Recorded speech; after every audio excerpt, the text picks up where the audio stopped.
Assalamualaikum warahmatullahi wabarakatuh. Waalaikumsalam. Salam kebajikan, sampurasun, salam pelajar. Mari kita sama-sama membaca doa sesuai dengan kepercayaan agamanya masing-masing. Berdoa dimulai.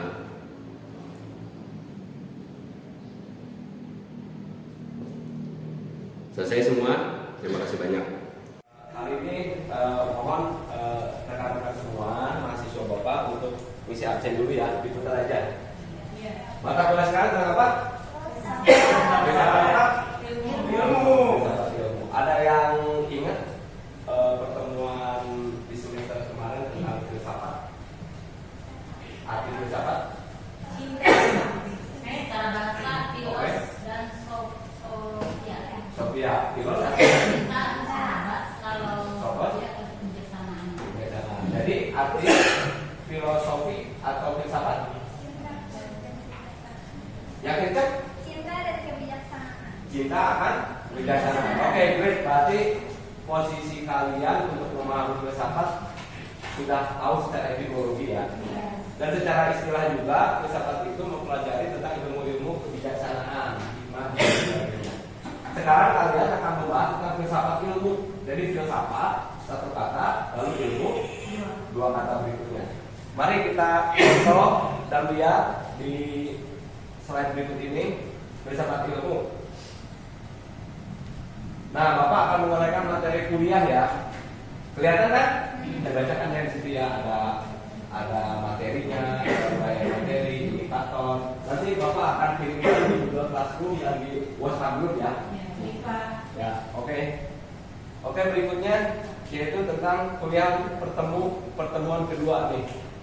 Kita lebih kecil akan membahas tentang pendahuluan, pengertian filsafat. Tadi sudah ya, sudah bagus kalian pengertian filsafat di materi sebelumnya tentang filsafat Islam atau filsafat umum ya. Sekarang kita akan membahas tentang pengertian filsafat ilmu. Yang keempat, ilmu dan sains. Nih, kebaca? Coba tolong dibaca. Di sini. Filsafat dan ilmu adalah dua kata yang saling berkaitan baik secara substansial maupun historis. Kelahiran suatu ilmu tidak dapat dipisahkan dari peranan filsafat.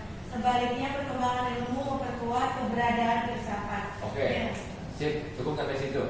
Jadi ada dua kata ya, baik secara substansial maupun secara historis, arti dari filsafat ilmu.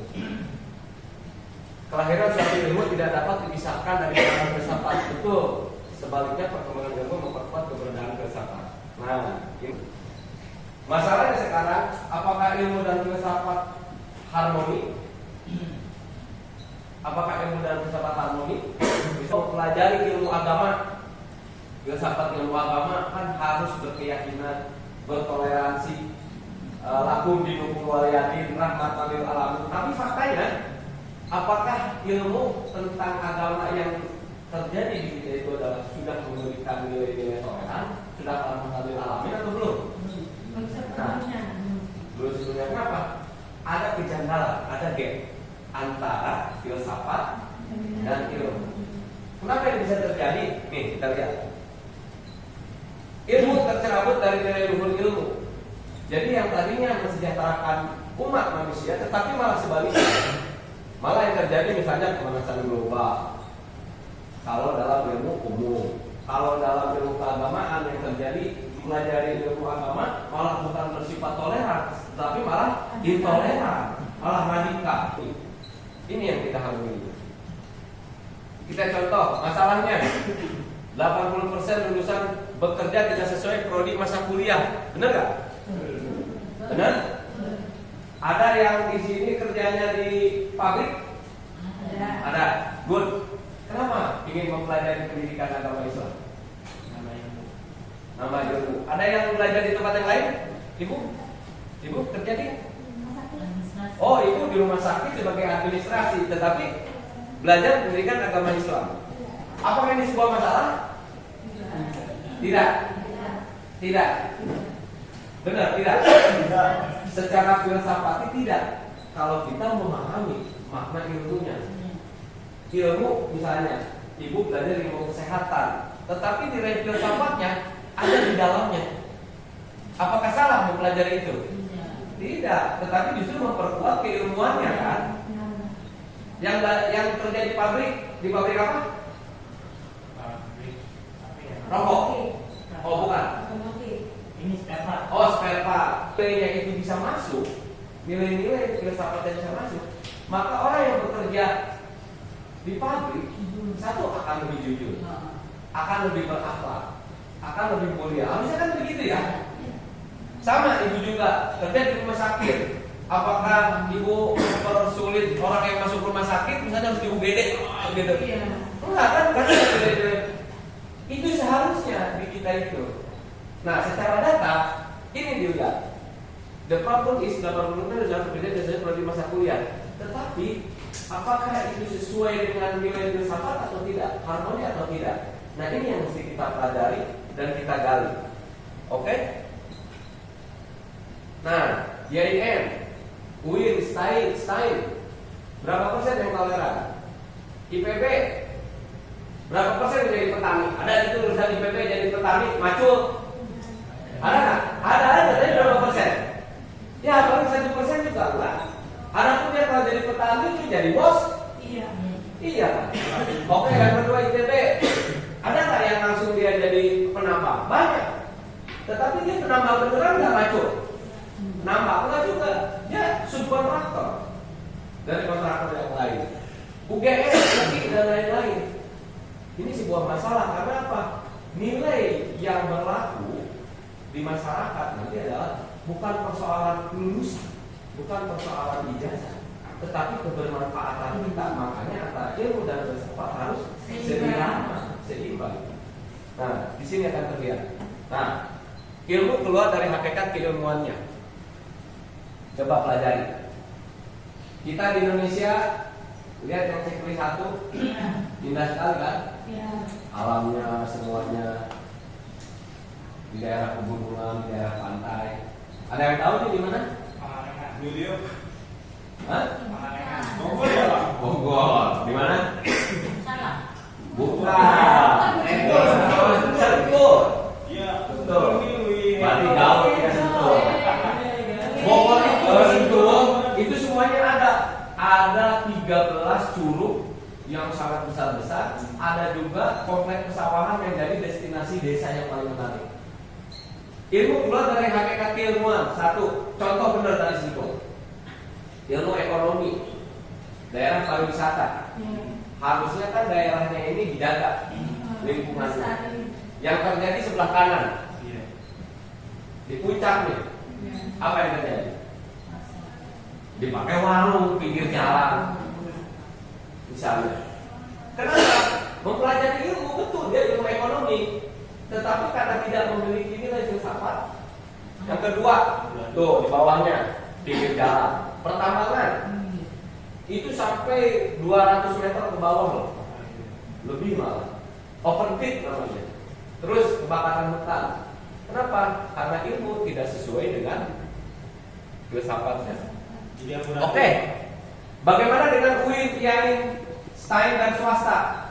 Ini menteri lama bilang ada 6.000. Bayangin 6.000 sekolah tinggi agama Islam atau yang ada pendidikan agama Islamnya.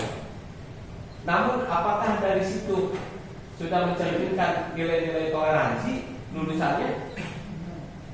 Kenapa bisa terjadi? Bayangkan 55 perguruan hanya di Mesir, Arab Saudi cuma 60, Malaysia cuma 35, Indonesia 6.000 bro, sis, banyak sekali kan?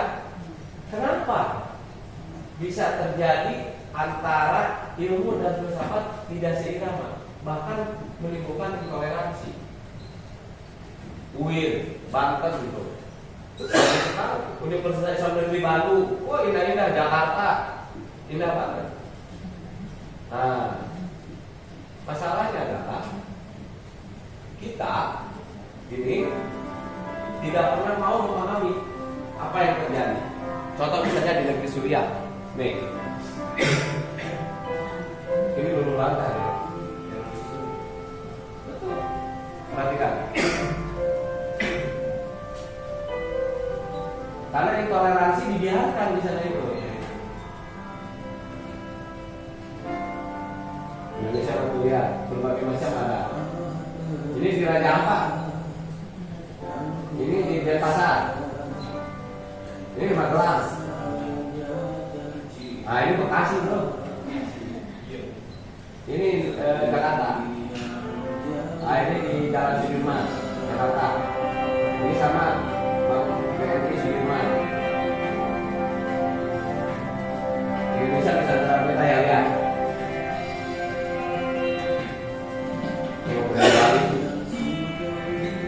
Ini kami sama.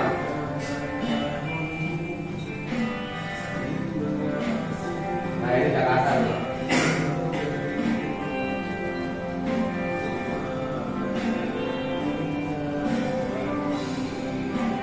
Nah kalau depan kita siapa lagi yang jaganya keindahan alam ini? Ya. Nah bagaimana filsafat ilmu? Bagaimana pendidikan agama Islam? Interpretasi siapa mengenai filsafat dan ilmu ini?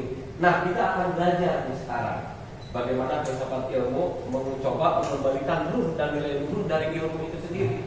Jadi ilmu itu tidak keluar dari filsafatnya. Belajar kita apa itu ontologis, epistemologis, aksiologis. Karena itulah kita akan mendapatkan hakikat ilmu yang sebenarnya.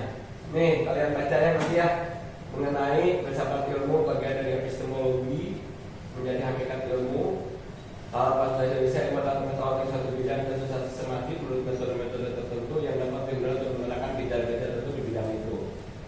Nah ini Bapak sudah kirim semua ya bahan-bahannya, data-datanya. Nanti kalian pelajari dan kalian nanti posisinya pas ini bikin 3 kelompok ya, membahas tentang materi masing-masing tentang filsafat ilmu. Ada berbagai materinya nanti Bapak cantumkan di Google Classroom dan di WhatsApp juga.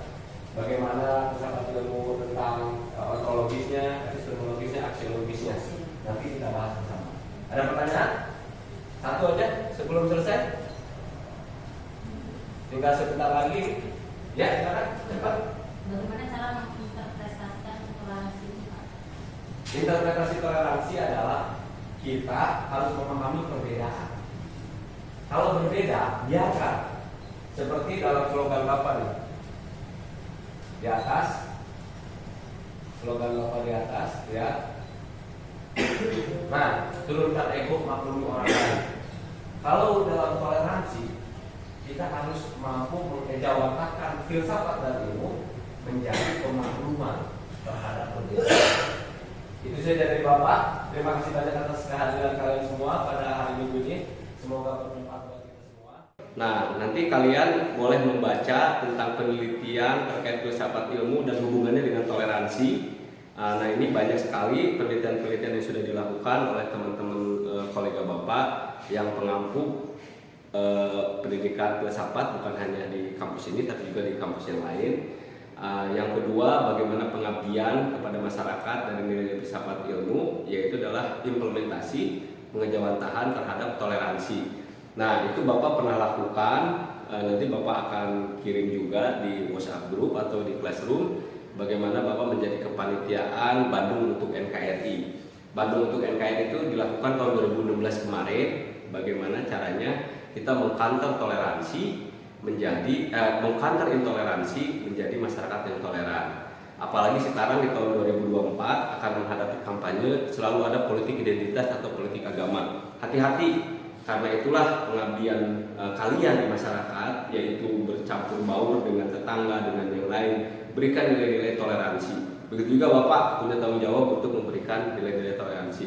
Kalian aktif di DKM, kemudian misi ibu-ibu pengajian, kemudian memberikan keilmuan yang lain, tetap harus mengedepankan nilai-nilai toleransi.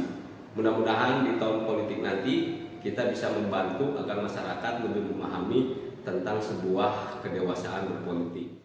Instruksinya pelajari materi kedua ini, nanti di minggu depan kita akan bahas per kelompok ya, sesuai dengan materinya masing-masing. Terima kasih. Belajar karya. Assalamualaikum warahmatullahi wabarakatuh.